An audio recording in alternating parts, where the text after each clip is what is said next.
तर बातमी आहे रत्नागिरीतून। रत्नागिरीत पोलीस भरती दरम्यान पावसाला सुरुवात झाली आहे। रत्नागिरी जिल्ह्यात सगळीकडे दमदार पावसाने हजेरी लावली आहे। रत्नागिरीतली ही दृश्य आपण बघतोय। पोलीस भरती दरम्यान पावसाला सुरुवात झाली। आपले प्रतिनिधी मनोज लेले सध्या आपल्यासोबत जोडले गेलेत। मनोज, काय परिस्थिती आहे सध्या रत्नागिरीत?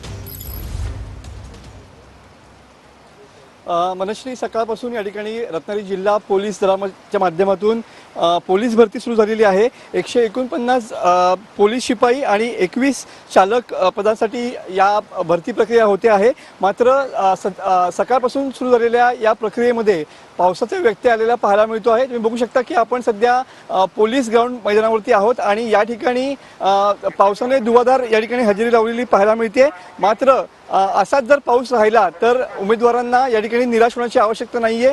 दुसऱ्या दिवशी किंवा ज्या दिवशी पाऊस थांबेल त्या दिवशी मैदानी चाचणी घेण्याची परवानगी या ठिकाणी पोलीस अधीक्षकांनी दिलेली पाहायला मिळते। तुम्ही बघू शकता की पूर्ण जे मैदानी चाचणी जी आहे ती या ठिकाणी थांबलेली पाहायला मिळते। पावसाचा व्यत्यय या ठिकाणी आलेला पाहायला मिळतो आहे। मोठ्या संख्येने जवळपास 8000 उमेदवारांचे अर्ज या पदासाठी आलेले पाहायला मिळतात आणि महाराष्ट्राच्या कानाकोपऱ्यातून या ठिकाणी लोक जे आहेत किंवा उमेदवार जे आहेत ते या पोलीस भरतीसाठी आलेले पाहायला मिळतात।